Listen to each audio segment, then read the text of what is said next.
एक पल के लिए आप अपने आसपास बच्चों के चेहरा को देखिए। बच्चों के चेहरा हमेशा मुस्कुराते ही नजर आएंगे। वही बच्चा जब धीरे धीरे बड़ा होने लगता है तो उसका चेहरा उदास होने लगता है, क्योंकि उस बच्चे के ऊपर बहुत सारी दबाव पड़ने लगते हैं। स्कूल का होमवर्क का, ट्यूशन का होमवर्क का, पिताजी ने डांटा है। ये बच्चा जब धीरे धीरे बड़ा होने लगता है तो उसका चेहरा पर मुस्कुराहटें नजर नहीं आती है, जैसे मानो उसके अंदर की खुशी को किसी ने छीन ली हो। क्या आपको पता है, आप पैसों से हर प्रकार की दवाई को खरीद सकते हैं, लेकिन आप कभी भी अपने पैसों से मुस्कुराहटे को नहीं खरीद सकते हैं। आप यदि मेडिकल में पता लगाएंगे तो आपको लगभग हर रोगों का दवाई मिल जाएगा, लेकिन आप उनसे कहिएगा कि मुझको मुस्कुराने वाला दवाई दीजिए, तो उन्होंने कभी भी आप लोगों को मुस्कुराने वाला दवाई नहीं दे सकता है, क्योंकि मुस्कुराहटे दवाई खाने से नहीं आती है। और मुस्कुराहट कितना जरूरी है, इसका अंदाजा आप इस बात से लगा सकते हैं कि जो व्यक्ति जितना ज्यादा मुस्कुराता है उस व्यक्ति को कोई भी बीमारी जल्दी प्रभावित नहीं कर सकता है, अर्थात उसका जो प्रतिरक्षा तंत्र होता है वो बहुत ही मजबूत होता है। प्रतिरक्षा तंत्र जिसे इंग्लिश में इम्यूनिटी सिस्टम भी कहते हैं। मुस्कुराने से किसी भी व्यक्ति का इम्यूनिटी सिस्टम स्ट्रांग होता है। जब भी किसी व्यक्ति का इम्यूनिटी सिस्टम स्ट्रांग होगा उस व्यक्ति को जल्दी कोई रोग बीमारी नहीं होगा, अर्थात वो व्यक्ति सुरक्षित ज्यादा रहेगा। इसके साथ साथ मुस्कुराने से बहुत सारे हार्मोन्स रिलीज होते हैं, जिसमें डोपामाइन प्रमुख है। मुस्कुराने का एक फायदा ये भी है कि इन्होंने ब्लड प्रेशर को कंट्रोल करता है, लेकिन जब व्यक्ति धीरे धीरे बड़े होने लगते हैं तो उसके ऊपर दुनिया भर की टेंशनें आ जाती हैं। स्कूल का, घर कैसे चलेगा,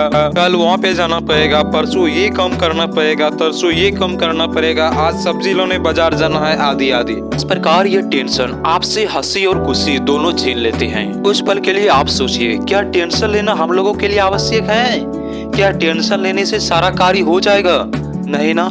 जब टेंशन लेने से कोई कार्य नहीं होगा तो टेंशन क्यों लेते हो? ये टेंशन आपके हंसी और खुशी दोनों को छीन लेते हैं आपसे। जापान जैसे देशों में किसी भी व्यक्ति का औसत उम्र 84 वर्ष है, जो कि अन्य देशों के मुकाबले बहुत ज्यादा है। इसका मुख्य कारण है कि वहाँ के व्यक्ति अपना सारा कार्य समय से करते हैं और थोड़ा सा भी टेंशन नहीं लेते हैं। इसी प्रकार आप लोग भी अपने अंदर संतोष भावना रखिए और टेंशन को मत लीजिए। अपने कार्यों को समय के अनुसार करते जाइए। हमेशा खुश रहने के लिए अपने अंदर की इच्छाओं को भी सीमित रखना बहुत ही आवश्यक है। इसे भगवान बुद्ध के कहानी के माध्यम से समझते हैं। एक व्यक्ति सामान्य जीवन यापन करता था।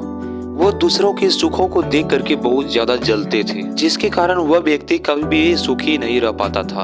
अर्थात उस व्यक्ति को हमेशा टेंशन होते रहता था कि लोग इतने ज्यादा पैसे कमाते हैं। कई बार ये व्यक्ति ज्यादा टेंशन लेने की वजह से बीमार भी पड़ गए, लेकिन दवाई लेने के बाद ठीक हो गया। लेकिन ये व्यक्ति अपने जीवन में थोड़ा सा भी प्रोग्रेस नहीं कर पा रहा था। इनसे जो गरीब लोग थे वे मेहनत करके इनसे बहुत आगे चले गए। तब इस व्यक्ति से गरीब लोग इनसे आगे चलने लगे, तब इनकी आंखें खुली। यह व्यक्ति सोचने लगा कि आखिर वो व्यक्ति मुझसे बहुत ज्यादा गरीब था और वह भी मुझसे बहुत ज्यादा अमीर बनने लगा, आखिर क्यों? इसी प्रकार से समय गुजरने लगा, लेकिन यह व्यक्ति दूसरों के ऊपर जलना नहीं छोड़ा। लेकिन इस व्यक्ति को कुछ थोड़ा थोड़ा अक्ल आ रहा था। एक दिन की बात है, इस व्यक्ति के गाँव में भगवान बुद्ध आए। भगवान बुद्ध ने बहुत लोगों को उपदेश दिया, इसके साथ साथ ही बहुत लोगों के परेशानियों को सुना और उसका उत्तर दिया। कुछ समय बाद वह व्यक्ति यहाँ पे आता है और भगवान बुद्ध को अपनी परेशानी बताता है। लेकिन इस व्यक्ति की परेशानी सुनने से पहले ही भगवान बुद्ध ने चेहरे को देख करके पता लगा लिया कि इसके अंदर की परेशानी क्या है। सब भगवान बुद्ध ने इसीलिए कर पाया क्योंकि जो व्यक्ति जैसा करता है वैसा उसके मस्तिष्क पे उभर आता है। इस व्यक्ति का परेशानी सुनने के बाद भगवान बुद्ध कुछ समय तक शांत रहते हैं और इसके प्रश्नों के उत्तर देते हैं। यहाँ पे उत्तर कहने का मेरा मतलब परेशानी का हल बताने से है। भगवान बुद्ध बोलते हैं कि एक मूर्ति के सामने एक छड़ी को रख देने से क्या वह छड़ी चाहे तो मूर्ति का आकार ग्रहण कर सकता है क्या?